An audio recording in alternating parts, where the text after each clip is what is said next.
Bien, en esta clase vamos a tocar los conceptos de excitabilidad neuronal. También vamos a tocar el concepto específico de potencial de membrana, potencial de equilibrio y potencial de acción.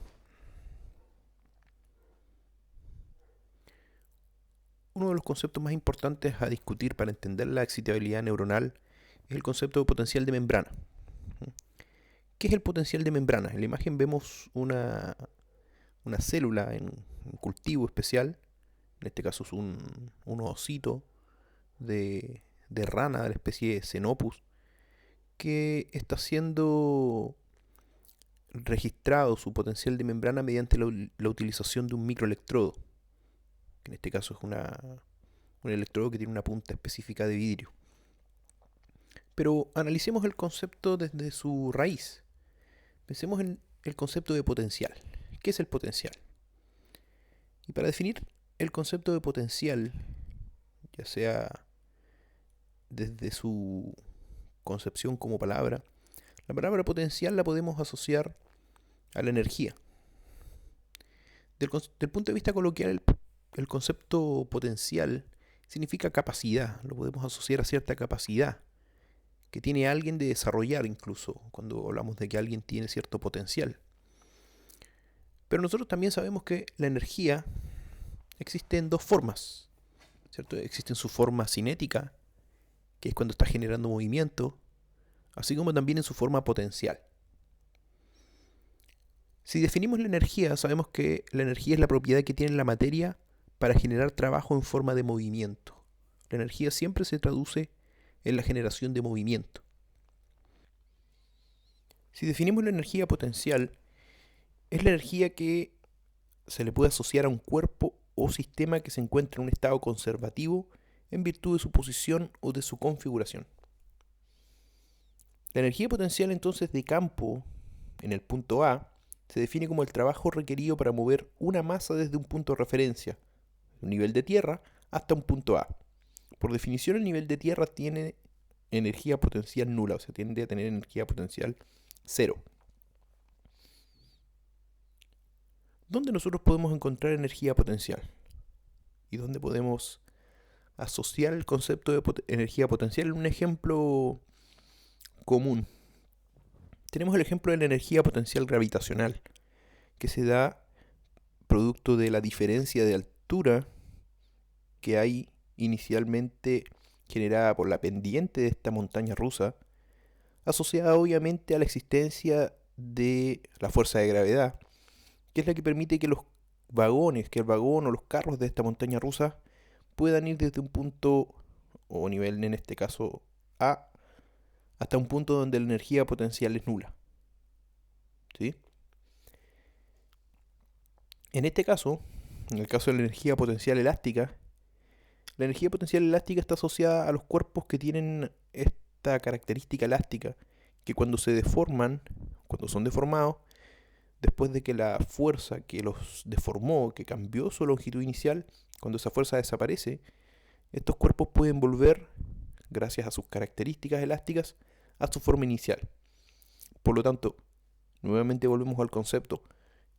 Para poder generar energía potencial, tenemos que tener una diferencia. En este caso, una diferencia de altura. En este caso, en el de la energía potencial elástica, una diferencia de longitud que se genera producto de la aplicación de una fuerza.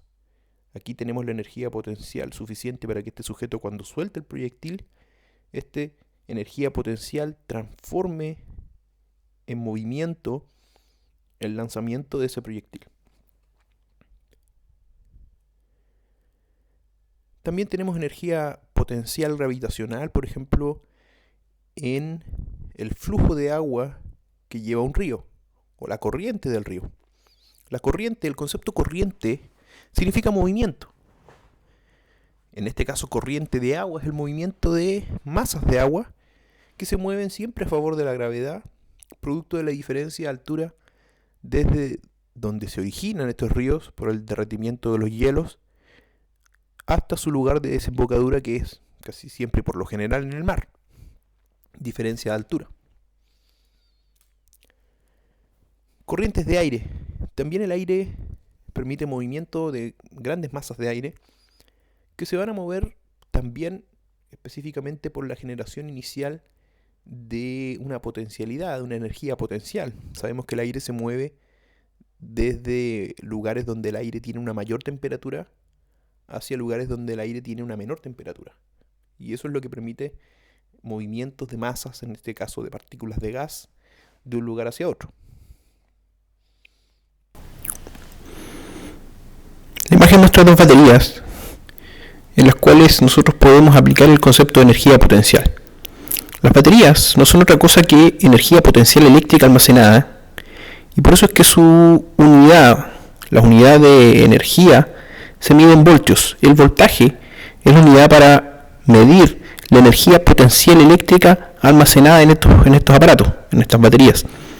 Si ustedes ven, las baterías tienen un polo positivo y un polo negativo, expresando esa diferencia, en este caso diferencia de carga, necesaria para la generación de movimiento, que finalmente va a ser traducido en una corriente, pero de tipo eléctrica, o sea, el movimiento de partículas con carga. Estos principios están basados en la ley de Ohm, que probablemente algunos recuerden desde sus liceos, desde su enseñanza secundaria, donde nos hacían calcular el voltaje de determinadas fuentes de energía potencial, producto de la intensidad de la corriente generada en amperes y la resistencia producida por algún elemento del circuito en resistencia que se mide en ohms. Esto es clave, ya que estos principios son los que rigen la energía potencial almacenada en la membrana de la célula, que se refiere específicamente al potencial de membrana. El potencial de membrana entonces es la diferencia de voltaje a través de la membrana, o también es la diferencia entre el potencial eléctrico en el citoplasma y el potencial eléctrico en el espacio extracelular. Cuando veamos esta abreviatura, esta V de voltaje, con esta M en un subíndice, es que nos estamos refiriendo al voltaje de la membrana, o sea, al potencial de la membrana. Para la generación de esta diferencia de potencial eléctrico a través de la membrana necesitamos varios componentes importantes. Dentro de los principales encontramos el gradiente de concentración iónico. Los gradientes son los que representan esa diferencia previa para poder generar el movimiento, en este caso, movimiento de partículas con carga eléctrica, la generación de corrientes iónicas. También necesitamos una membrana que tenga una permeabilidad selectiva. Si la membrana es completamente permeable, no tenemos la capacidad o no tendríamos la capacidad de generar estos gradientes de concentración iónicos, estas diferencias de concentración a través de la membrana, que son las responsables principalmente de la generación de esta energía potencial tipo eléctrica que se genera a través de la membrana de las células. Como habíamos revisado en la clase previa, sabemos que existen gradientes de concentración en células específicamente de mamíferos, también de otras especies, y si ustedes ven tenemos gradientes de concentración, sobre todo principalmente en estos tres cationes. Potasio, sabemos que la concentración intracelular es mucho más elevada que la concentración extracelular, que la concentración de sodio es mucho mayor en el intracelular que en el extracelular.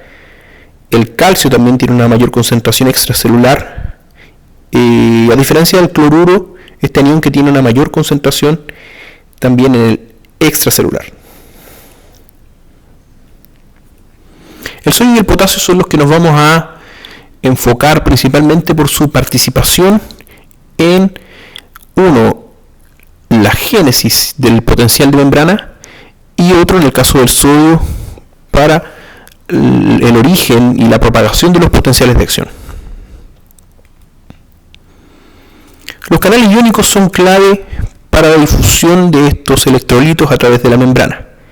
Aquí vemos en la imagen lo que representa a un canal iónico específicamente, el que podría estar representando a un polo de membrana, ya que no se ve un dominio de compuerta en este canal, y en la parte superior vemos a este catión que, como ya habíamos mencionado también, por el hecho de tener carga eléctrica, se asocia bastante a moléculas de agua, las cuales son retiradas en el filtro de selección que tiene este poro, en el poro de selección que tiene el canal iónico, y para que solamente permitan el paso del electrolito específico.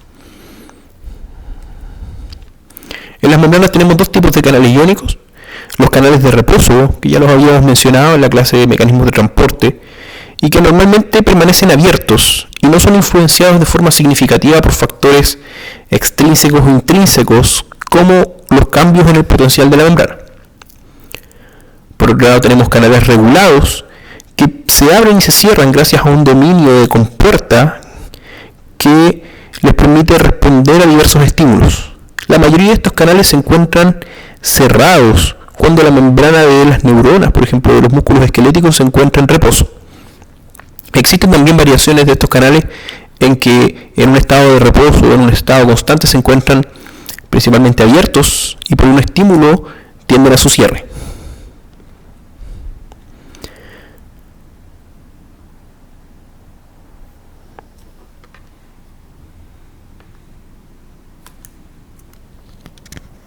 El canal de potasio bacteriano es una proteína transmembrana multipaso de la membrana plasmática.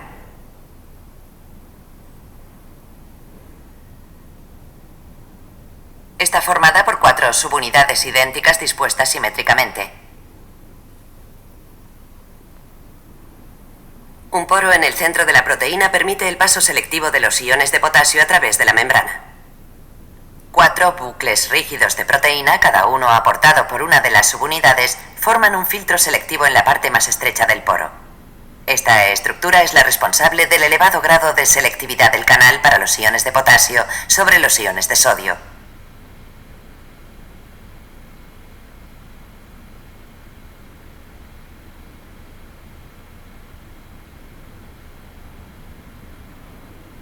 En el filtro de selección, los grupos carbonilo se alinean en las paredes del poro.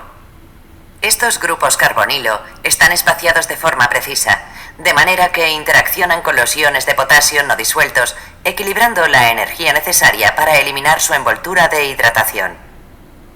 El paso de iones de sodio a través del canal es energéticamente desfavorable porque el sodio es demasiado pequeño para establecer las interacciones óptimas con los grupos carbonilo.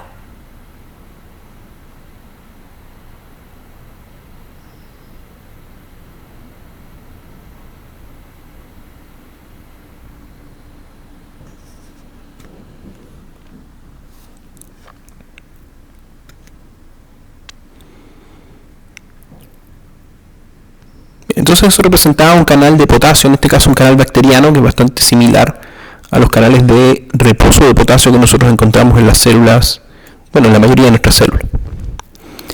Aquí por otro lado tenemos la estructura de un canal de sodio regulado por voltaje, donde se caracterizan principalmente en este dominio extracelular el dominio sensible a voltaje, este es el dominio específicamente sensible a voltaje, y tenemos un dominio intracelular que principalmente tiene una compuerta en esta zona. Este es el dominio que hace las veces de compuerta, que puede abrirse y cerrarse en función de diversos estímulos, como por ejemplo un cambio en el potencial a través de la membrana. Vemos también lo observado en el video del canal de potasio, que este canal de sodio regulado por voltaje también tiene un filtro de selección donde solamente permite y es energéticamente favorable el paso del sodio. En la parte inferior tenemos un modelo que representa los estadios del canal de sodio regulado por voltaje, donde en este estadio número 1 se encuentran con sus compuertas cerradas, encontrándose entonces en un estado desactivado. Cuando se activa, se abren los dominios de compuerta, permitiendo obviamente la conductancia al sodio, que va a difundir hacia el interior celular, producto del gradiente de concentración generado por una mayor concentración de sodio extracelular. Pasados unos cuantos milisegundos, este canal de sodio se inactiva, pero no por el cierre de sus dominios de compuerta, sino porque una porción regulatoria que tiene este canal, una subunidad, cierra el poro de paso del sodio, evitando que éste ingrese, limitando por lo tanto la conductancia al sodio, lo que hace que el canal se encuentre en un estado inactivo. Posteriormente, y pasado también otros milisegundos, el canal vuelve a encontrarse en un estado desactivado donde la porción regulatoria vuelve a su sitio de reposo y los dominios de compuerta se cierran, nuevamente encontrándose el canal listo para nuevamente activarse, abrir sus compuertas y permitir la conductancia del sodio. Entonces, ¿cómo se origina el potencial de membrana? ¿Cómo es que las células logran tener esa diferencia de potencial eléctrico, en realidad la capacidad de almacenar energía potencial eléctrica a través de sus membranas?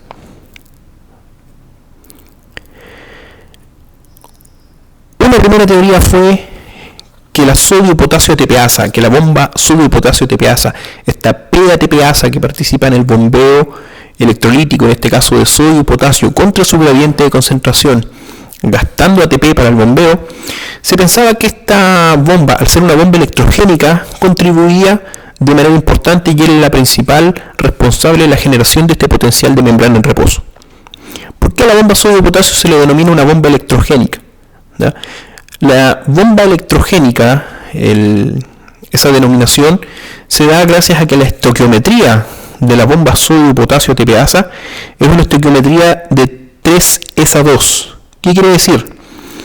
Que se mueven hacia el extracelular, se bombean contra su gradiente hacia el extracelular 3 moléculas de sodio, pero solamente se bombean hacia el intracelular 2 moléculas de potasio.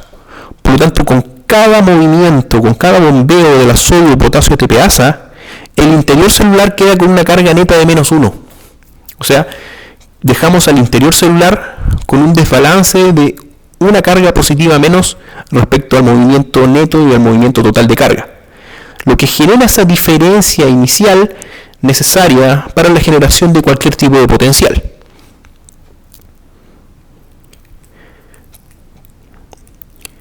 Por lo tanto, pareciera ser que el potencial negativo dentro de la célula se origina por el bombeo continuo de cargas positivas fuera de la célula a través de la bomba electrogénica de sodio-potasio, siempre bombeando 3 de sodio y solamente volviendo 2 de potasio.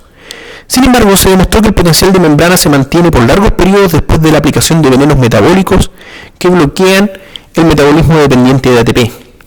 La única forma de probar, una de las formas de probar que la sodio-potasio estaba involucrada en la generación del potencial de membrana era quitarla de la ecuación. Una forma sencilla es aplicar venenos metabólicos que logren la depleción completa de ATP desde la célula. Una forma es inhibir el funcionamiento del complejo citocromo C oxidasa mediante la aplicación de cianuro.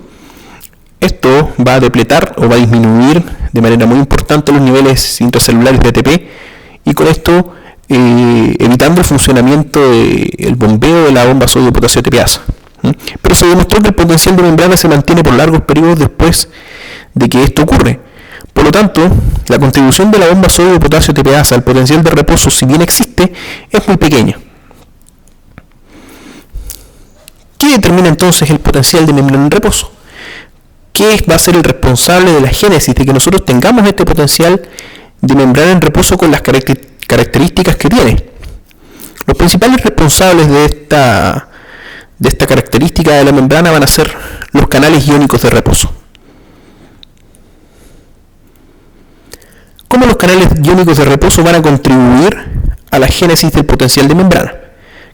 Nuevamente entendiendo por el concepto de canal iónico de reposo, estos canales iónicos, también denominados poros de membrana, que permanecen abiertos independiente de cualquier estímulo, ya sea extrínseco o intrínseco, del extracelular o del intracelular.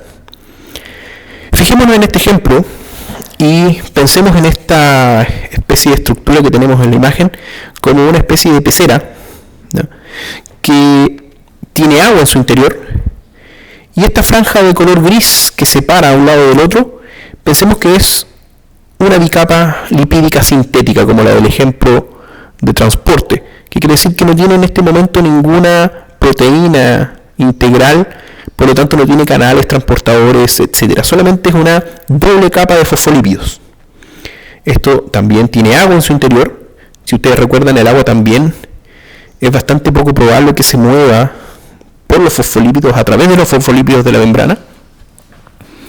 Y vamos además a agregar en el lado izquierdo una cantidad de potasio, moléculas de potasio. Y de la misma forma y en la misma cantidad de moléculas de potasio vamos a colocar aniones. Cualquier anión, obviamente como lo dice su nombre, con carga negativa, pero en la misma concentración que el potasio, en una alta concentración. ¿Por qué la misma concentración? Para dejar contrabalanceado, o sea, completamente balanceado este lado. La misma cantidad de cargas positivas que de cargas negativas. En el lado derecho vamos a colocar una concentración menor de potasio.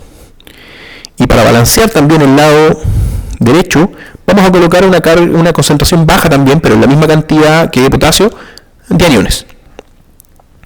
Por lo tanto, si lo comparamos con el ambiente celular, separado por esta membrana, por esta doble capa lipídica, el lado izquierdo sería similar al interior celular, ya que tiene una alta concentración de potasio, y el lado derecho tiende a parecerse al exterior celular, ya que tiene una más baja concentración de potasio. Vamos a reemplazar los elementos, la letra que representa el elemento, por número de cargas, y vamos a poner en el interior celular una cantidad de 10 cargas positivas, 2, 4, 6, 8, 10 cargas positivas y 10 cargas negativas, recordando que estas cargas positivas representan a potasio. En el lado extracelular vamos a poner solamente 4 cargas positivas y 4 cargas negativas, 4 aniones, da lo mismo cual. Recuerden también que estas 4 cargas positivas también son moléculas de potasio.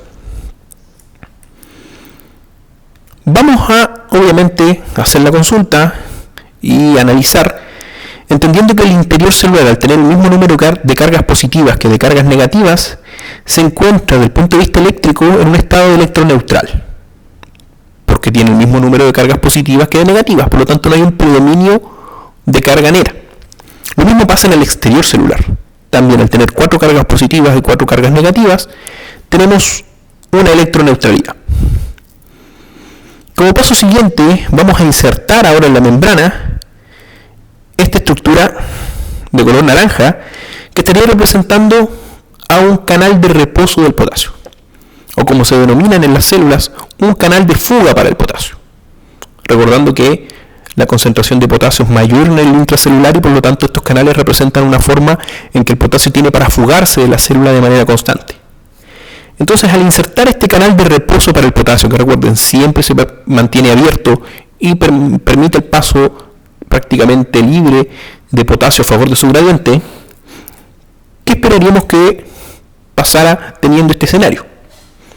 La lógica nos dice que tiene que comenzar a difundir potasio a favor de su gradiente.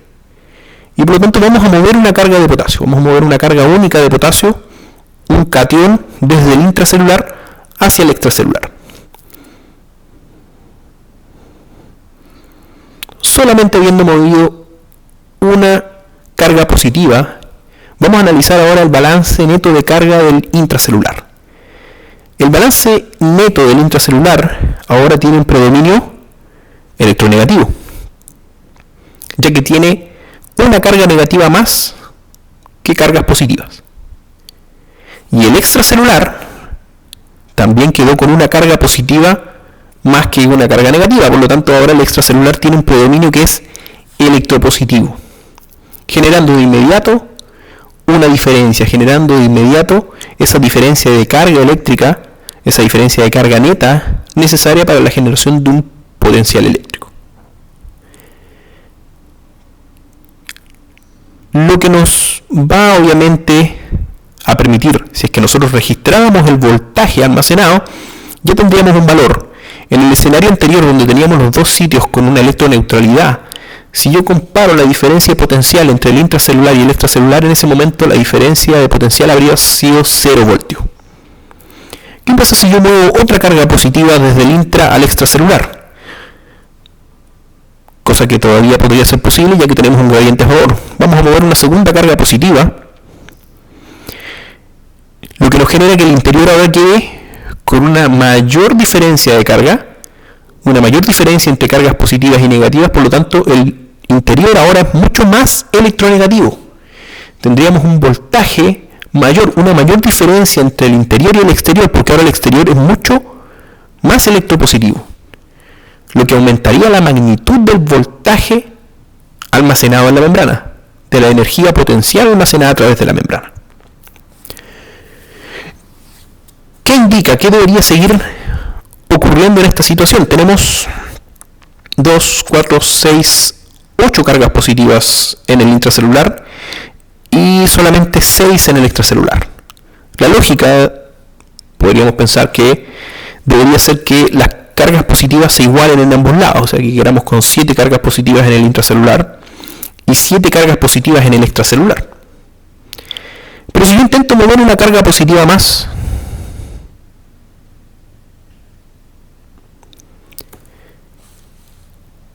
se genera un fenómeno que nosotros vamos a llamar potencial de equilibrio. ¿Qué es lo que ocurrió? La lógica nos dice que la carga positiva debería haberse movido desde el intra al extracelular porque todavía tengo la presencia de un gradiente, que tengo todavía más potasio en el intra que en el extracelular y debería haberse movido el potasio hasta alcanzar un equilibrio completo, ¿sí? Pero no debemos olvidar que el potasio, al ser un electrolito y tener carga positiva, también obedece a la ley de la termodinámica que dice que las moléculas con carga eléctrica que tienen el mismo signo tienden a la repulsión, se tienden a repeler entre ellas. Y yo le estoy pidiendo a esta partícula con carga positiva, a este catión, que se mueva hacia un lugar que tiene una elevada electropositividad. Por lo tanto, en algún momento el exterior celular va a estar tan electropositivo por esta fuga constante de potasio, que el potasio ya no se va a querer mover, no porque no tenga un gradiente a favor, sino que ese gradiente se contrabalanceó con este fenómeno de repulsión de carga, así como también de atracción, porque recuerden que el interior está altamente electronegativo. Si yo tuviera la capacidad de detectar y medir con un microelectrodo el potencial de la membrana, la magnitud del voltaje almacenado a través de la membrana, en el momento en que ocurre este contrabalanceo perfecto para el potasio, la membrana tiene aproximadamente menos 90 milivoltios. A los menos 90 milivoltios se alcanza el potencial de equilibrio para el potasio. ¿Qué es el potencial de equilibrio? El potencial de equilibrio se define como la diferencia de potencial eléctrico, o sea, el potencial de membrana o el valor del potencial de membrana que contrabalancea exactamente un gradiente de concentración iónico. Cada ion va a tener su propio potencial de equilibrio y que se puede alcanzar si es que la membrana fuera permeable solo a ese ion, lo que nosotros hicimos en el ejemplo solo con el potasio. Por lo tanto, la situación que debería ocurrir es que el potasio debería fugarse de la célula, debería difundir hacia el exterior celular hasta alcanzar el interior, hasta alcanzar una diferencia de potencial de aproximadamente menos 90 milivoltios, que corresponde al potencial de equilibrio para el potasio. El potencial de equilibrio se puede calcular de manera exacta utilizando una ecuación que se llama la ecuación de Nernst, que involucra varios factores, como por ejemplo la constante de los gases, la temperatura en grados Kelvin, la valencia del ion, la constante de Faraday, así como también yo debo conocer las concentraciones tanto extracelulares como intracelulares del ion del que yo quiero determinar su potencial de equilibrio. Si nosotros colocamos todas estas variables aquí y colocamos la baja concentración extracelular de potasio y la alta concentración intracelular de potasio, nosotros aquí obtendríamos un valor en voltios o milivoltios asociados a el potencial de equilibrio para el potasio. O sea, el momento en que se contrabalancea perfectamente ese gradiente de concentración iónico producto de ese fenómeno de repulsión de carga. Cada electrolito tiene su propio potencial de equilibrio y cada electrolito contribuye con su potencial de equilibrio a la generación de un potencial de membrana en total. Tenemos que comprender, sí, que la membrana es mucho más permeable a algunos electrolitos que a otros y por lo tanto no todos tienen el mismo grado de contribución al potencial de membrana en reposo que otros.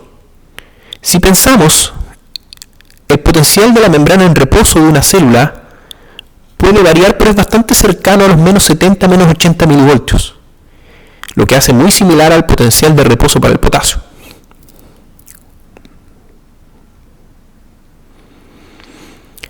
El potencial de membrana nosotros lo podemos medir de todas maneras, ya no solamente con una ecuación matemática, conociendo las concentraciones electrolíticas, sino que el potencial de la membrana se puede medir.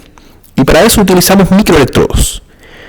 Electrodos que obviamente al ser microscópicos tienen una punta de no más de 2 micrómetros, ¿no? 1 micrómetro aproximadamente de espesor, son una especie de pipeta de un vidrio especial. ellas se pueden introducir, atravesar la membrana y medir la diferencia de potencial entre el intra y el extracelular.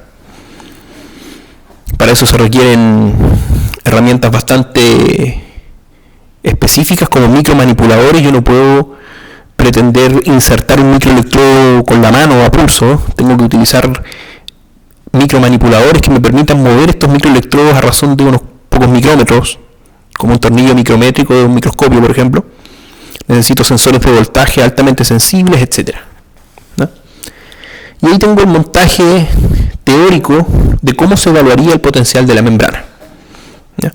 Si ustedes ven, la única posibilidad que yo tengo de registrar el potencial de la membrana es con un sensor, o sea, con un electrodo de referencia y un electrodo de registro. El electrodo de registro siempre es el cátodo, el que tiene la carga positiva.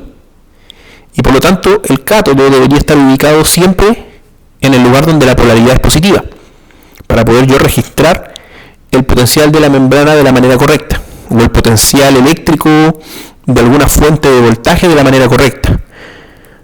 La pregunta es, ¿por qué el potencial de membrana de nuestras células tiene un valor negativo? ¿Por qué tiene ese signo menos adelante, que puede parecer raro cuantificar un voltaje pero ponerle un signo negativo? O sea, tener una magnitud de voltaje que tenga signo negativo. El signo negativo simplemente obedece a la forma estandarizada de poder medirlo, a la forma en que se puede medir el potencial de membrana.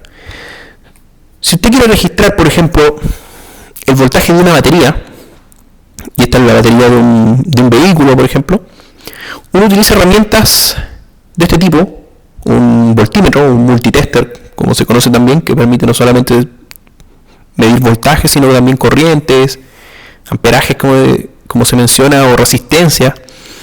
Este equipo tiene un cable rojo, un cátodo, y un cable negro, un ánodo. El cátodo siempre tiene que estar conectado al polo positivo, ¿ya? Porque es la forma estandarizada de poder medirlo. Ahora, ¿qué pasa si yo pongo el cátodo, el cable positivo, en el polo negativo de la batería y viceversa? Pongo el negativo en el polo positivo. La magnitud de voltaje que yo voy a registrar va a ser exactamente la misma. Pero como lo estoy registrando en sentido inverso, la corriente va hacia el otro lado, el único cambio que yo voy a observar no va a ser la magnitud, sino que en la dirección y por lo tanto en la polaridad, y por lo tanto me va a aparecer con un signo negativo. O sea, esos 13 voltios que más o menos vienen almacenados en esta batería, yo los mediría con un signo negativo. Y no quiere decir que, ¿no es cierto?, me vaya a generar o me vaya a quitar energía, sino que estoy midiéndolo al revés. Y por eso es que las fuentes de voltaje, cuando tienen polaridad, un polo positivo y uno negativo, por eso es que los elementos no funcionan. Si es que yo pongo una pila, por ejemplo, en un aparato, en una linterna, si yo la pongo al revés, hago que la corriente circule en el sentido contrario y no me va a permitir hacer energizar el equipo que yo quiero energizar. Cuando nosotros medimos el potencial de la membrana, el electrodo de referencia tiene que ir en el extracelular. Y si hago un registro in vitro, ese extracelular va a ser una solución control, puede ser un ringer, una solución que tenga todos los electrolitos y en las mismas concentraciones que un líquido extracelular más o menos normal. Y por lo tanto mi electrodo de referencia, al ir en el extracelular, o sea en ese líquido, el electrodo positivo, la única posibilidad de que yo tengo para que registre la diferencia entre el intra y el extracelular es colocarlo en el intracelular. Si yo pongo el electrodo de registro en el extracelular, voy a estar comparando el extracelular con el extracelular y por lo tanto voy a estar registrando un voltaje de cero. La única diferencia o la única forma que tengo para poder registrarlo es introducirme al interior celular. O sea, colocar el electrodo positivo en el lugar donde la polaridad es negativa. Y es por eso que el voltaje o el potencial de la membrana, si bien tiene una magnitud cercana a los 70-80 milivoltios, tiene una polaridad negativa simplemente porque estoy colocando el electrodo de registro en el lugar donde la polaridad es negativa, donde el predominio de carga es negativo. El potencial de membrana, nosotros vamos a ver que depende de manera importante de la concentración extracelular de potasio, ¿no? A medida que el potasio aumenta en su concentración extracelular, vamos a ir viendo que la membrana se va a ir despolarizando. ¿Qué quiere decir? Va a ir perdiendo su polaridad, acercándose mientras más elevada la concentración de potasio a un voltaje igual a cero, o sea, perdiendo su polaridad, despolarizándose. Sin embargo, cuando la concentración extracelular de potasio es similar a normal, yo voy a obtener un valor de potencial muy cercano al potencial de membrana en reposo. Por el contrario, si la concentración extracelular de potasio disminuye, lo que ocurre va a ser el efecto contrario, que la membrana se tiende a hiperpolarizar, a separar aún mucho más la diferencia de carga y por lo tanto aumentar la magnitud de ese potencial de membrana. Lo que tiene también efectos negativos desde el punto de vista del funcionamiento de una célula si es que esa hiperpolarización no fue generada de manera fisiológica por algún neurotransmisor, etc., sino que fue por ejemplo por un desbalance electrolítico.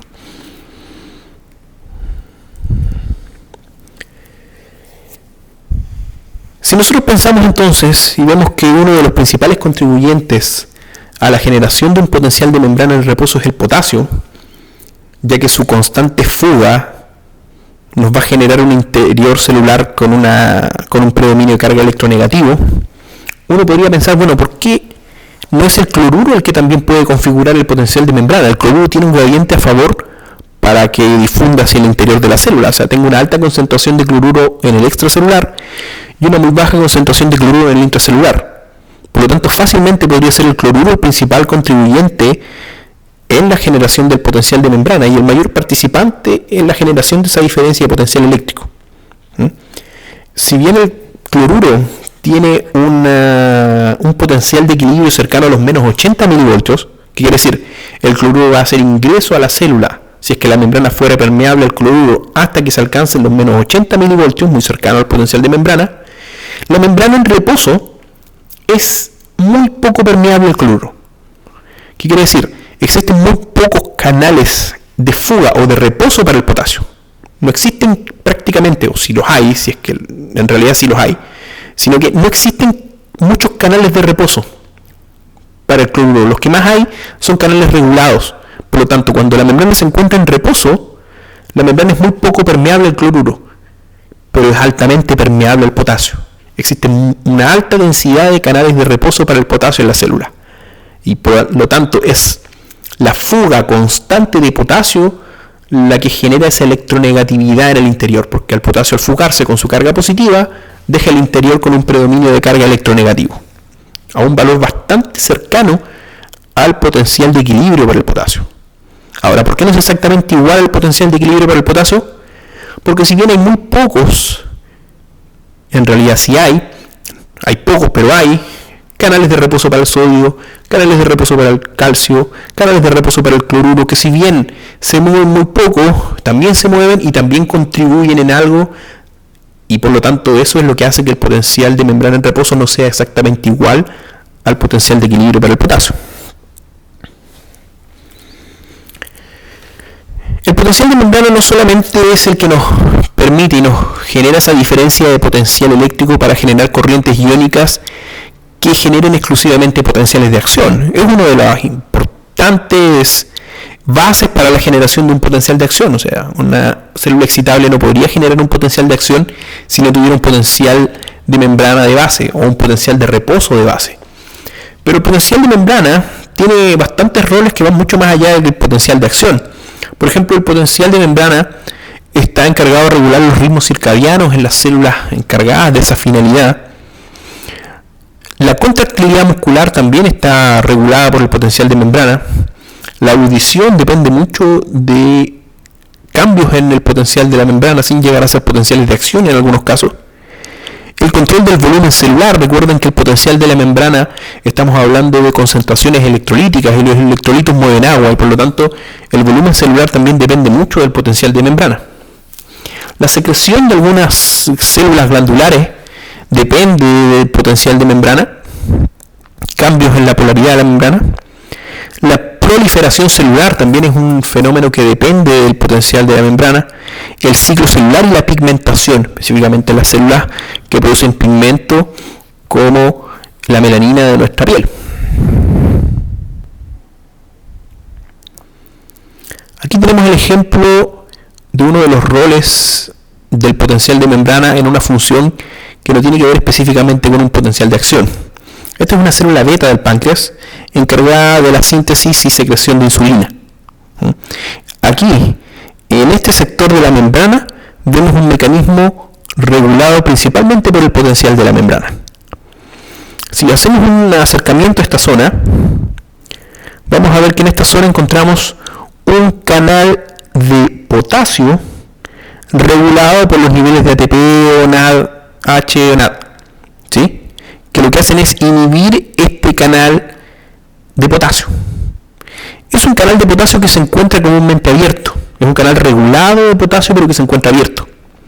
Cuando aumentan los niveles de ATP, en esta célula del páncreas, que es bastante sensible a estos niveles de ATP, ¿cuándo puede aumentar los niveles de ATP?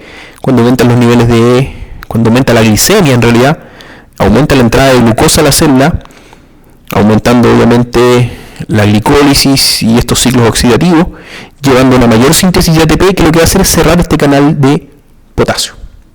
Al cerrarse el canal de potasio, disminuimos la fuga constante de potasio.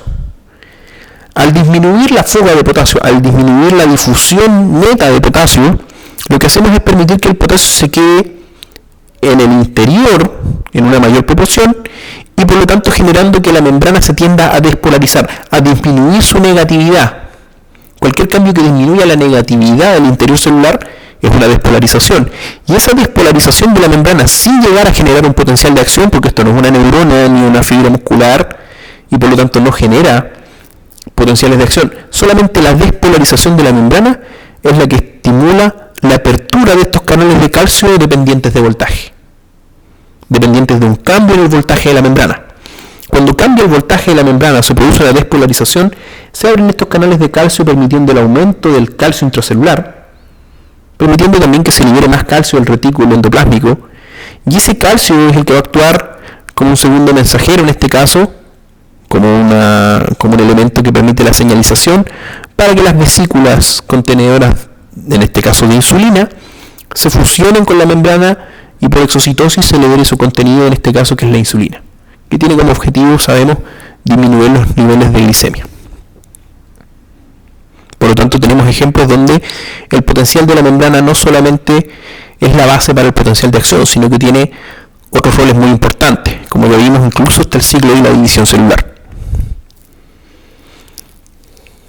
La excitabilidad se refiere a la capacidad que tienen algunas células de generar y propagar potenciales de acción. Las únicas células, los únicos tejidos que son capaces de hacer o de cumplir esa característica son las neuronas y el músculo en sus tres tipos. Dígase músculo esquelético, músculo cardíaco, ambos músculos estriados, así como también el músculo liso. Tanto las células musculares como las neuronas se pueden excitar por medios químicos, eléctricos, mecánicos, produciendo como respuesta un potencial de acción, que va a ser un potencial de acción propagado, que va a ser transmitido a lo largo de la membrana celular. Fenómeno que se conoce como propagación del potencial de acción. ¿Qué permite que las neuronas y las células musculares tengan la capacidad de ser excitables?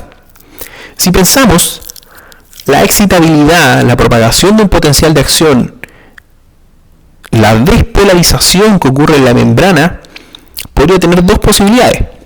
Una es cambiar las concentraciones electrolíticas. Como vimos recién, si cambiamos la concentración electrolítica de potasio, podríamos afectar el potencial de membrana. O sea, si aumentábamos la concentración extracelular de potasio, producíamos una despolarización de la membrana. Y si disminuíamos la concentración extracelular de potasio, podríamos hiperpolarizar la membrana. O sea, podemos afectar la polaridad de la membrana o el potencial de membrana simplemente cambiando la concentración extracelular de potasio. Pero para generar potenciales de acción, que son eventos rápidos y que se propagan a veces en trenes de potenciales de acción, varios potenciales de acción por segundo, decenas o hasta varios cientos de potenciales por segundo, si pensamos en los cambios electrolíticos como el origen de los potenciales de acción, sería bastante poco conveniente, ¿no? Porque para cambiar la concentración extracelular de potasio, requerimos bastante tiempo, o sea que el potasio disminuya su concentración no solamente en el DEC, sino que también en el plasma. Entonces, cambiar las concentraciones extracelulares no es una muy buena, o no es una posibilidad como para que sea la causa de que se originen potenciales de acción. ¿Qué es más fácil? Para cambiar la polaridad, lo más fácil es permitir la entrada o salida de algún electrolito de manera brusca, de manera muy rápida y en un corto periodo de tiempo. O sea, eso va a permitir que la membrana o se despolarice o se hiperpolarice en periodos muy cortos, o sea, cambiar la conductancia en el electrolito de manera brusca. ¿Quiénes son o qué creen ustedes que podría ser responsable de esa labor de cambiar bruscamente la conductancia de algún electrolito? Aquí ya no podemos pensar en los canales de reposo, ya que estos se mantienen abiertos de manera constante y el flujo de carga o la difusión a través de ellos simplemente va a depender de las concentraciones, ya sea intra o extracelular, sino que los únicos que pueden cumplir ese rol de cambiar rápidamente la conductancia de un electrolito son los canales regulados. Los canales iónicos que se encuentran cerrados y producto de algún estímulo, ya sea externo o interno, se abren. Rápidamente con eso podemos cambiar la conductancia de algún electrolito en particular. Por lo tanto, lo que les da a las neuronas y a las células musculares la capacidad de ser excitables son los canales iónicos regulados. En las neuronas y en las fibras musculares, específicamente, la altísima densidad de canales de sodio regulados por voltaje, que con esta serie de cambios conformacionales rápidamente pueden aumentar o simplemente disminuir o prácticamente inhibir la conductancia neta de sodio.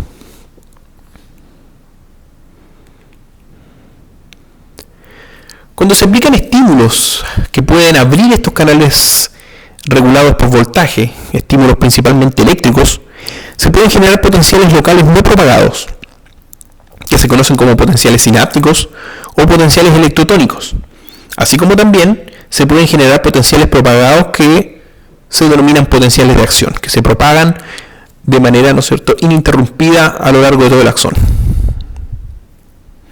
Las células nerviosas, así como también las células musculares, presentan un nivel crítico de despolarización que se tiene que alcanzar para que se dispare un potencial de acción, para que se dispare y se comience a propagar un potencial de acción. A ese nivel crítico o un nivel mínimo de despolarización que se debe alcanzar se le denomina umbral de excitación.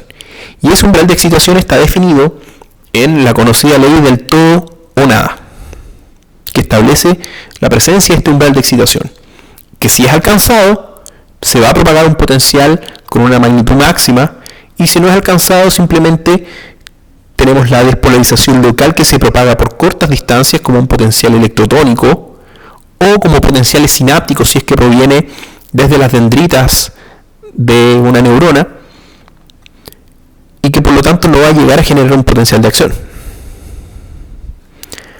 Aquí nosotros vemos que la generación de potenciales electrotónicos producto de distintos cambios en el voltaje de la membrana solamente permite que estos se generen por periodos muy cortos, de unos menos de un milisegundo.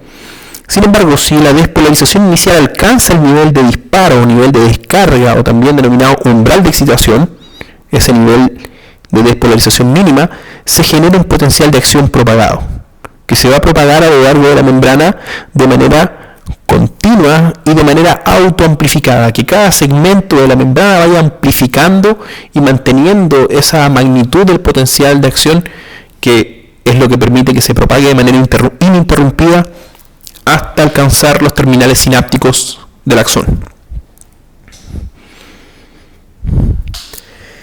Si vemos aquí en esta imagen representa un axón que está siendo estimulado mediante la inyección de corriente mediante un electrodo, una corriente eléctrica, una carga que puede ser positiva o negativa, ¿ya? En este caso es un catión, por lo que permite generar entonces una despolarización en la membrana. Si ustedes ven, tengo un potencial de membrana en reposo cercano a los menos 65 milivoltios, y que producto del estímulo la membrana se despolarizó a un valor cercano a los menos, podríamos decir menos 60, menos 60 milivoltios,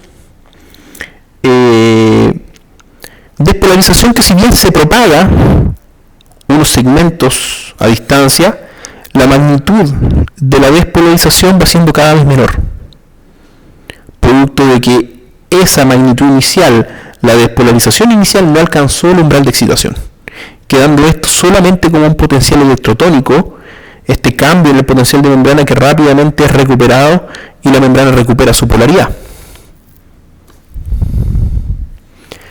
La propagación de potenciales electrotónicos tiene efectos importantes en la función normal de la célula, ya que facilita la sumación espacial, que es el proceso por el cual los potenciales sinápticos generados en diferentes regiones de la neurona, por ejemplo en dendritas, se suman en la región de disparo del cono axónico.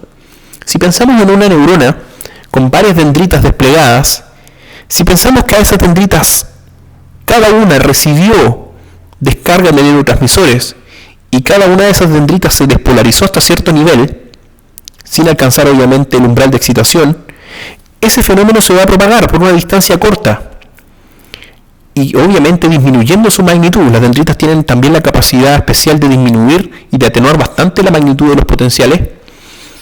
Por lo tanto, si esas dendritas todas propagan ese potencial sináptico, como se denomina, hasta el soma neuronal, todas esas despolarizaciones se pueden sumar.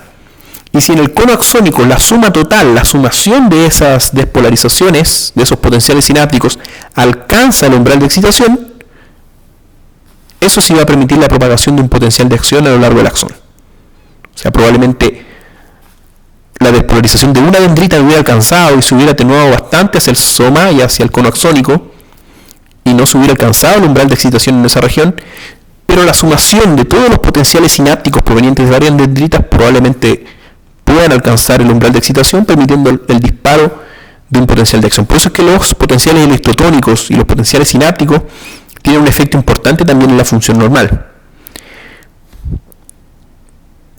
Y esta conducción de potenciales electrotónicos también contribuye a la propagación de un potencial de acción. El potencial de acción se define como la señal que lleva la información a lo largo del sistema nervioso. También se le puede denominar potencial en punta, potencial en espiga o impulso nervioso. Para nosotros nos va a acomodar mucho más el concepto de potencial de acción, como se describe en la mayoría de los textos. Y se define como una inversión rápida de la polaridad de la membrana, de modo que por un instante el lado citoplasmático de la membrana es cargado positivamente en relación al lado externo de la misma. Aquí tenemos el registro de un potencial de acción generado de manera experimental, como se generó probablemente en estos axones de calamar gigante, ¿no? El axón de calamar gigante que hemos mencionado, que sirvió bastante y contribuyó bastante al estudio de los potenciales de acción, ¿no?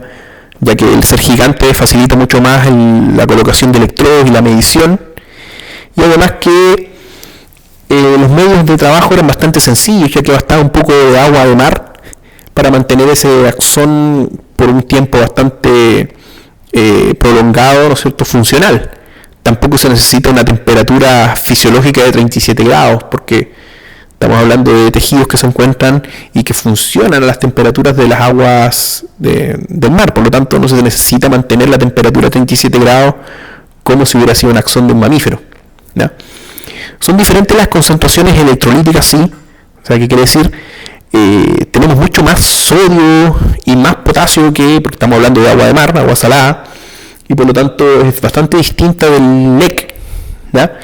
Pero cuando se estudió las proporciones, si bien tiene mucho más sodio, la cantidad de sodio que hay fuera versus lo que hay dentro es proporcional a las cantidades o al gradiente que se genera en los seres humanos. Lo mismo pasa con la mayoría de los electrolitos. O sea, si bien son distintos en cuanto a magnitud, las proporciones de los gradientes se mantienen, ¿no?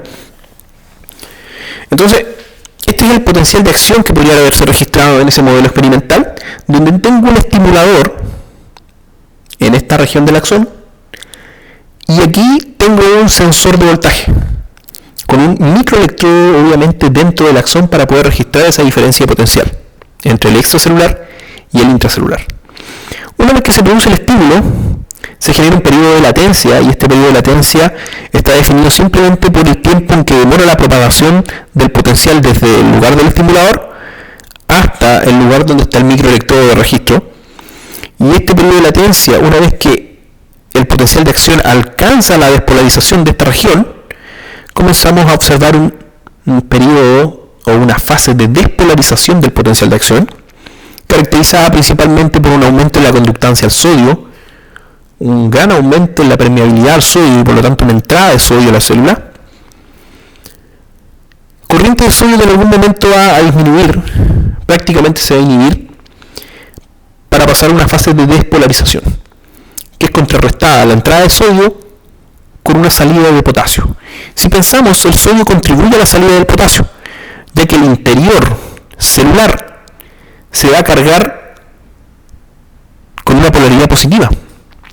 Y el potasio tiene carga positiva, por lo tanto la entrada de sodio tiende a repeler al potasio, que tiende a salir con mucha mayor facilidad y en mucha mayor magnitud.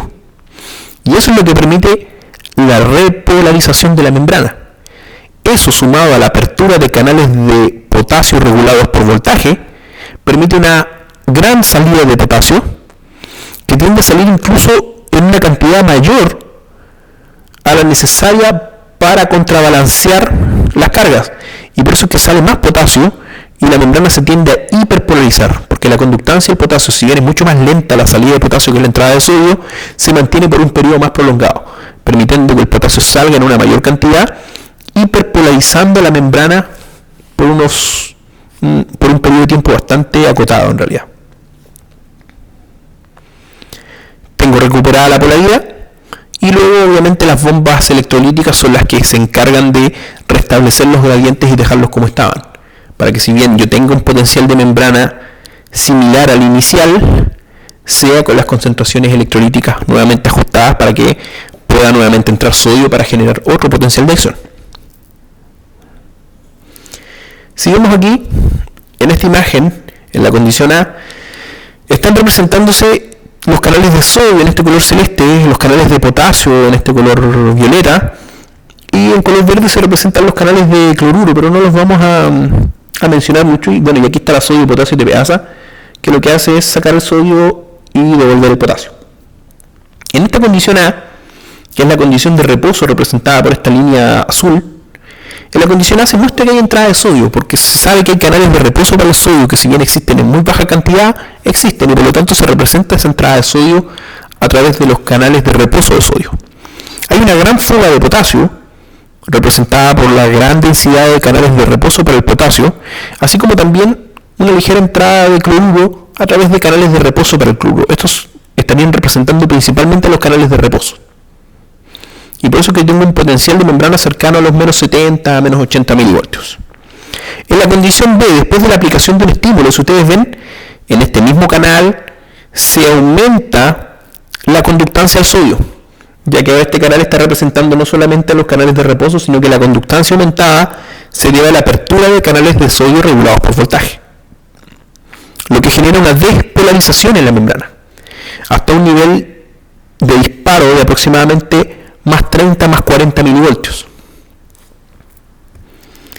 Producto de esto, incrementa la salida de potasio por sus canales de reposo, sumado a la apertura de canales de reposo, o sea, canales regulados por voltaje para el potasio, que permiten que aumente la conductancia del potasio, repolarizando la membrana e incluso hiperpolarizando la membrana.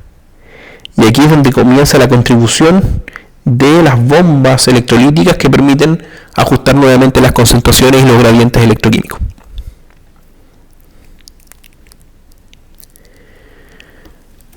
La postdespolarización, ¿ya? Hay una demora en la postdespolarización en alcanzar el voltaje original de reposo, y ese periodo de postdespolarización ocurre porque las bombas sodio y potasio ATPasas lo que hacen, ¿ya?, es tratar de reorganizar los gradientes iónicos de sodio y potasio, y es realizado en contra de un vaciamiento excesivo de potasio. O sea, las bombas sodio y potasio ATPasas comienzan a rápidamente tratar de restablecer los gradientes, pero por otro lado el potasio se está fugando en una alta cantidad. Por eso es que hay una demora en alcanzar nuevamente la polaridad, y hay una demora post-despolarización. Si ustedes ven aquí, existe una gráfica donde se comparan las conductancias para el sodio y el potasio. La línea punteada representa el potencial de acción y esta curva representa la conductancia al sodio. La conductancia al sodio aumenta bruscamente y también se detiene bruscamente y cae rápidamente la conductancia al sodio. Pero si ustedes ven, la conductancia del potasio es mucho más baja. No aumenta tan bruscamente, pero la conductancia del potasio va disminuyendo de manera muy lenta.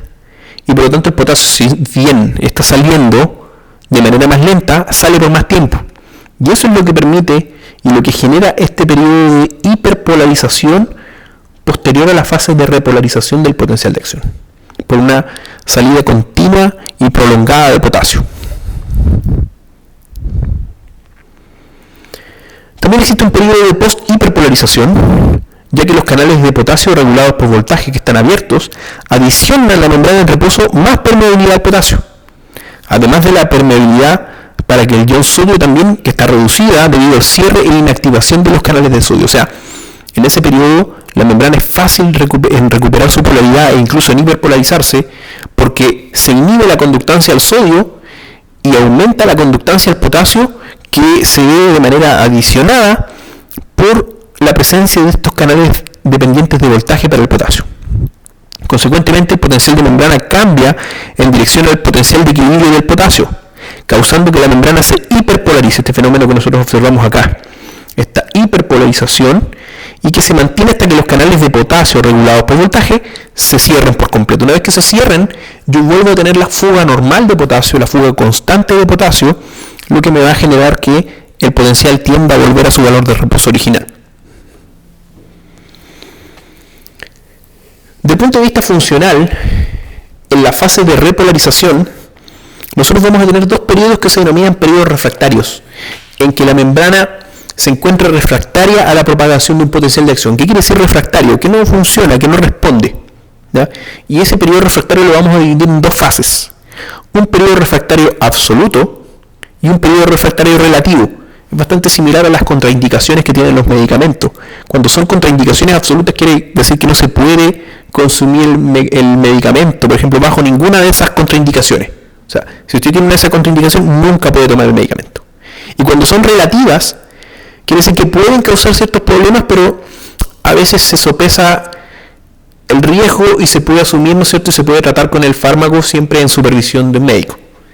Aquí el periodo refractario absoluto es algo bastante similar, obviamente no tiene que ver con un fármaco, sino que el periodo refractario quiere decir que no responde. Y si no responde de manera absoluta, quiere decir que durante este periodo refractario absoluto, que corresponde al primer tercio de la fase de repolarización, durante ese periodo la membrana está completamente refractaria y no responde, generando un potencial de acción independientemente de la magnitud de los estímulos que reciba. O sea, si es que recibe un estímulo de una magnitud que genera un potencial de acción y yo aplico otro estímulo de la misma magnitud en ese periodo refractario, cuando se encuentra en periodo refractario absoluto, yo sé que la membrana jamás va a propagar un potencial de acción. Si aplico un estímulo del doble de intensidad, del triple de intensidad, yo sé que la membrana, si lo aplico en el momento de periodo refractario absoluto, la membrana no va a propagar un potencial de acción. Por eso se llama periodo refractario absoluto. Sin embargo, durante el periodo refractario relativo, si aplico un estímulo en ese periodo, aquí va a depender de la intensidad del estímulo. Probablemente si aplico un estímulo de la misma magnitud que el anterior, probablemente no logre propagar un potencial de acción. Pero si aplico estímulos de un poquito mayor intensidad durante este periodo refractario relativo, puede que se propaguen potenciales de acción. Por eso es que se denomina periodo refractario relativo. Este periodo refractario relativo, a diferencia del periodo refractario absoluto, representa los últimos 2/3 de la fase de repolarización. ¿A qué se deben estos periodos refractarios? Los periodos refractarios obedecen principalmente al comportamiento de los canales de sodio regulados por voltaje, que son los efectores principales del inicio y la propagación del potencial de acción. Si vemos el canal de sodio, tiene sus compuertas cerradas en este estado inactivo, y así se encuentran cuando la membrana está en reposo. Cuando se aplica un estímulo eléctrico, algunos de estos canales de sodio se van a abrir, permitiendo el aumento de la conductancia al sodio. ¿Qué tanto sodio va a entrar y qué tanto se va a despolarizar la membrana? Va a depender mucho de cuántos canales de sodio se van a abrir. ¿Y de qué depende cuántos canales de sodio se abran? De la magnitud del estímulo. Si el estímulo os abre la cantidad suficiente de canales de sodio para que entre el sodio suficiente y que la membrana se despolarice hasta el umbral, va a ocurrir un fenómeno de apertura de la mayoría de los canales de sodio. O sea, el voltaje alcanzado en ese punto hace que no solamente se abran los canales que se abrieron de manera inicial por el estímulo, sino que se abran muchos más, permitiendo un gran aumento en la conductancia al sodio, y va a entrar todo el sodio posible. ¿Y cuánto es todo el sodio posible? ¿Hasta dónde va a entrar sodio? ¿Y por qué la ley también se define como ley del todo o nada? Porque es bien interesante también este análisis. Se llama ley del todo o nada porque si no alcanzo el umbral, no hay propagación de potencial de acción. O sea, si no se abre la cantidad de canales de sodio suficientes para que entre el sodio suficiente, no hay potencial de acción. Sin embargo, si yo alcanzo a despolarizar la membrana al nivel umbral, quiere decir que se abrieron los suficientes canales de sodio para permitir la suficiente entrada de sodio, por lo tanto hasta alcanzar el umbral. Y se van a abrir todos y va a entrar todo el sodio posible. Y siempre va a entrar todo el sodio posible, pero el sodio va a entrar ¿hasta cuándo? Hasta que alcanza los más 30 más 40 milivoltios, porque ese es el valor del potencial de equilibrio para el sodio. Por eso yo no voy a observar nunca potenciales de acción de mayor magnitud, porque cuando entra todo el sodio posible se está positivizando el interior celular, se está generando un balanceo hacia el lado positivo, y por lo tanto en algún momento la entrada de sodio se ve repelida por ese grado de positividad en el interior. Por eso es que si yo aplico un estímulo de mayor intensidad, quiere decir, el estímulo inicialmente despolarizó la membrana y superó el umbral de manera importante, yo sé que el potencial de acción que se va a propagar no es mayor que el que se propagó con un estímulo que solamente alcanzó el umbral. El potencial que se va a propagar va a ser el mismo. Y por eso hablamos de una ley o del todo o simplemente de nada. ¿Se propaga potencial o no se propaga? Y si se propaga siempre van a ser iguales. Volvamos acá entonces. Tenemos un canal de sodio abierto y por lo tanto despolarización de la membrana. Asumamos que se propaga un potencial de acción, que se despolariza la membrana hasta el umbral, se abren todos los canales y entra todo el sodio posible. ¿Qué pasa después de que el canal se activa? Se inactiva. Y al inactivarse es la porción regulatoria la que inhibe la conductancia al sodio. Y no las compuertas, no el dominio de compuerta, el gate que se le llama. Y el gate, el dominio de compuerta, es el que es controlado por este sector que es sensible al voltaje. Por lo tanto, usted me dice, bueno, yo le aplico un estímulo eléctrico a este canal de sodio del triple intensidad. ¿Va a lograr abrir nuevamente el canal de sodio? No, porque ya está abierto. El dominio de compuerta es el que está abierto. Por lo tanto, un estímulo no lo puede volver a abrir porque ya está abierto. Es la porción regulatoria la que no es regulada por voltaje, solamente por tiempo, la que está impidiendo la conductancia al sodio. ¿Qué tengo que esperar para nuevamente que un estímulo logre abrir el canal de sodio? Tengo que esperar que se desactive y que las compuertas se cierren para que un estímulo sea nuevamente capaz de abrirlas. Durante el periodo refractario absoluto, todos los canales de ese sector de la membrana se encuentran inactivos, y es por eso que un estímulo, sea de la magnitud que sea, no va a lograr despolarizar la membrana o no va a poder abrir canales de sodio porque se encuentran en estado inactivo. Durante el periodo refractario relativo, ya muchos canales de sodio pasaron a este estado desactivado, donde están listos para abrirse, y probablemente un estímulo de mayor intensidad logre abrir estos canales que se cerraron, más otros que no se abrieron probablemente, y que logren la propagación de un potencial de acción después de este periodo refractario, en este periodo refractario relativo. ¿Cuál es la importancia del periodo refractario absoluto? El periodo refractario absoluto tiene como objetivo que se pueda recuperar rápidamente la polaridad de la membrana. O sea, yo no puedo pretender propagar un potencial de acción con una célula ya despolarizada, porque el potencial implica que la célula se tiene que despolarizar. Si tengo la membrana despolarizada, no la puedo volver a despolarizar. Por lo tanto, para que se propague un nuevo potencial de acción, la membrana se tiene que haber repolarizado de manera previa. Este periodo refractario absoluto me permite que la membrana se repolarice, recupere rápidamente su polaridad, y además también permite, de manera importante, que el potencial de acción se propague en una sola dirección. Porque el estímulo nervioso propagado no va a despolarizar la membrana hacia atrás de él y solamente hacia adelante, en un sentido que busca alcanzar los terminales sinápticos. ¿Y por qué no despolariza hacia atrás? Porque si nosotros pensamos que se va a despolarizar segmento por segmento la membrana, el segmento que se está despolarizando es el que va a propiciar la despolarización del segmento que viene a continuación de él. Si esto se viene propagando desde el cono axónico, los segmentos que quedan atrás del segmento que se está despolarizando, el segmento que queda inmediatamente atrás, se encuentra en periodo refractario absoluto. Y eso hace que el segmento que se esté despolarizando no estimule la despolarización o la apertura de canales de sodio que se encuentran hacia atrás, y siempre el potencial se propague en una única dirección, en dirección desde el cono axónico o desde el segmento inicial hasta los terminales sinápticos.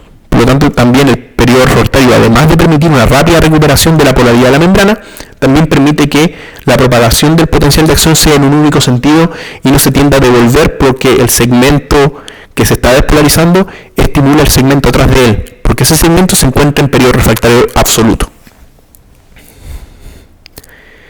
Los potenciales de acción se originan en este segmento del axón que viene inmediatamente después del cono axónico, que se denomina segmento inicial. Nosotros habíamos hablado del segmento inicial y dijimos que era el lugar que se denominaba el lugar de nacimiento y de origen del potencial de acción. Aquí tenemos una preparación experimental con varias terminales sinápticas provenientes de otros axones, de otras neuronas, conectadas a una dendrita única. Cuando se estimulan estos terminales y se libera neurotransmisor, se generan potenciales sinápticos. Las dendritas, vamos a ver más adelante, que tienen la capacidad de atenuar los potenciales sinápticos, porque tienen una alta densidad de canales de reposo para todos los electrolitos. Entonces, la polaridad que se alcanza se va perdiendo por la fuga de carga. Por lo tanto, haciendo que el potencial, cuando alcanza el soma, llegue bastante atenuado. Sin embargo, a pesar de la atenuación que puede alcanzar el soma, el segmento inicial tiene un umbral de excitación bastante bajo. Por lo tanto, si se logra alcanzar el umbral de excitación del segmento inicial, a pesar de la atenuación que puede haber venido desde las dendritas, si se alcanza el umbral de excitación del segmento inicial, el segmento inicial propaga, amplifica esta señal y lo propaga como un potencial de acción. ¿A qué se debe que el segmento inicial tenga esa característica? Si ustedes ven, ¿qué pasa con la excitabilidad a lo largo de la neurona? La excitabilidad en las dendritas y ¿qué pasa con el umbral de excitación en las dendritas y en el soma? El umbral de excitación es bastante elevado, representado por esta línea roja de las dendritas y en el soma, pero el umbral cae drásticamente en la región del segmento inicial. ¿Qué pasa con la amplitud del potencial sináptico? Si ustedes ven, el potencial sináptico que se inicia en las dendritas comienza a atenuarse a medida que llega al soma.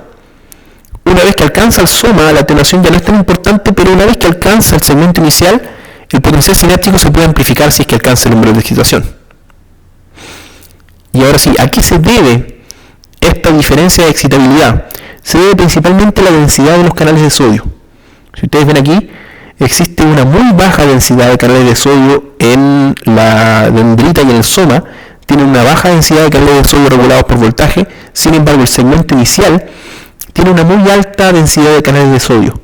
Densidad que es bastante similar a la densidad de canales de sodio que nosotros encontramos a la altura o al nivel de los nodos de Rambier, que en un axón mielínico son los que permiten la propagación del potencial de acción. Se habla de que en los nodos de Rambier tenemos una altísima densidad de aproximadamente 2000 canales de sodio por micrómetro cuadrado, comparada con la densidad de los territorios axonales que quedan cubiertos por los nodos de Rambier, donde solamente encontramos densidades entre los 20 a 200 canales de sodio por micrómetro cuadrado. Eso explica entonces la altísima excitabilidad de los nodos de Rambier, así como también del segmento inicial.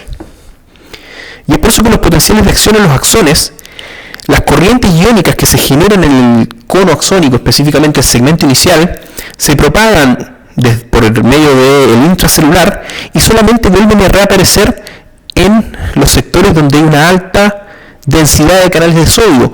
Evitan, ¿no es cierto?, porque no pueden salir y entrar, no hay una posibilidad de aumentar la conductancia en estos sectores cubiertos por mielina, en los internodos que se denominan, y es por eso que el potencial de acción tiende a saltar de nodo a nodo, aumentando la velocidad de propagación del potencial de acción.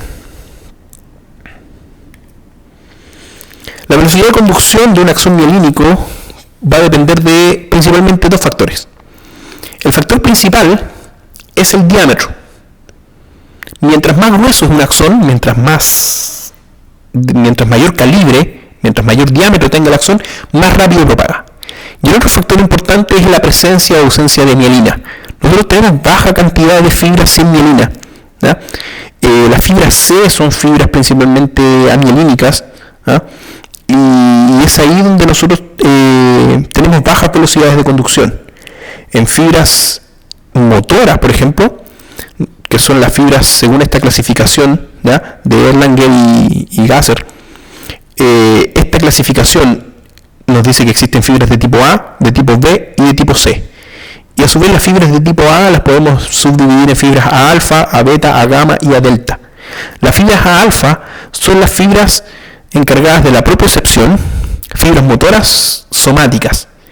Y esas fibras tienen los diámetros más importantes entre 13 a 20 micrómetros y pueden conducir potenciales de acción a una velocidad de entre 80 hasta 120 metros por segundo.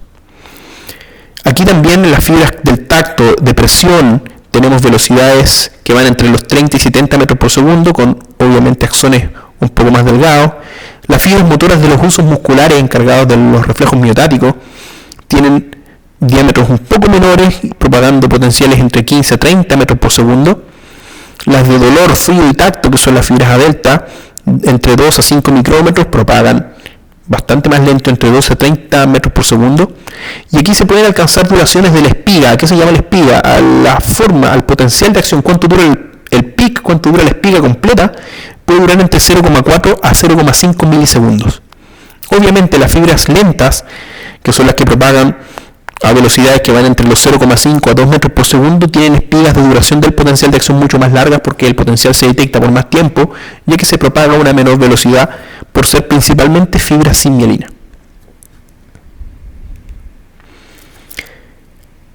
Este video resume bastante la mayoría de los conceptos que explicamos nosotros en la clase y que vamos a discutir el día de en las consultas. Así que pongan bastante atención, porque como les digo, este video responde bastantes interrogantes que pueden haber quedado en la clase y resume muy bien la mayoría de los conceptos. La principal actividad de una célula nerviosa es la de recibir, conducir y transmitir señales. Las neuronas propagan las señales en forma de potenciales de acción que pueden recorrer grandes distancias a lo largo de un axón sin debilitarse. Para transmitir un potencial de acción a lo largo de una distancia tan grande sin perder fuerza, es necesario que la señal sea continuamente reamplificada a lo largo del camino. Los efectores moleculares centrales encargados de este proceso son los canales de sodio regulados por voltaje, que realizan un ciclo de cambios conformacionales siguiendo una coreografía muy precisa. Cuando pasa un potencial de acción, se abren los canales de sodio en respuesta a la despolarización de la membrana. Los iones sodio entran rápidamente en el axón, despolarizando así la membrana. Sin embargo, en una fracción de una milésima de segundo, los canales de sodio cambian a un nuevo estado inactivado, en el que están cerrados y además son refractarios a una nueva apertura. De esta manera, tras el paso de un potencial de acción, se puede recuperar rápidamente el potencial de membrana. Entonces los canales de sodio recuperan el estado cerrado, listos para abrirse de nuevo cuando pase otro potencial de acción. Vamos a examinar el cambio de estado del canal de sodio durante el potencial de acción. Cuando no existe ningún estímulo, los canales de sodio permanecen cerrados y el potencial eléctrico medido a través de la membrana permanece constante. Sin embargo, si se aplica un estímulo despolarizante mediante un pulso de corriente breve, la membrana empieza a despolarizarse a partir de un potencial resultante de unos menos 80 milivoltios. Algunos de los canales de sodio se abrirán, permitiendo el paso de iones sodio al interior del axón a favor de gradiente de concentración. Si la despolarización es suficiente, se abrirán muchos más canales de sodio y el potencial de membrana alcanzará rápidamente el potencial de equilibrio para el sodio, alrededor de unos más 40 milivoltios. Llegados a este punto, los canales de sodio se cerrarán y adoptarán una conformación inactiva en la que el canal no es capaz de abrirse, aunque el potencial de membrana todavía esté despolarizado. Los canales de sodio permanecerán en este estado inactivo hasta pasados algunos milisegundos, después de que el potencial de membrana haya recuperado su valor negativo inicial. El potencial de acción se propaga a lo largo del axón en un solo sentido.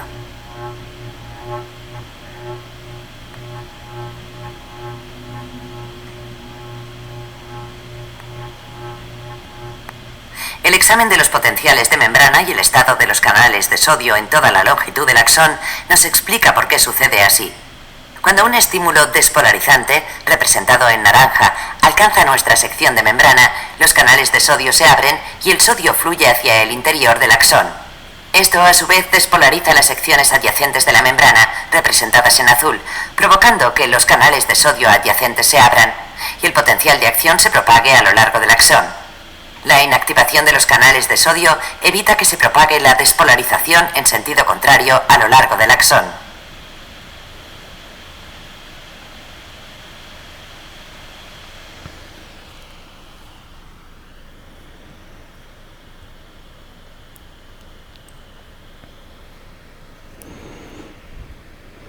Bien, eso ha sido la clase de hoy. Recuerden entonces los conceptos principales del GASE, que fueron los conceptos de potencial de membrana, asociado también al concepto de potencial de equilibrio, y los fenómenos de excitabilidad, potencial de acción, también incluido el concepto de la ley del todo o nada, muy importante, y los fenómenos de propagación, donde están asociados principalmente los efectores, que son los canales de sodio regulados por voltaje.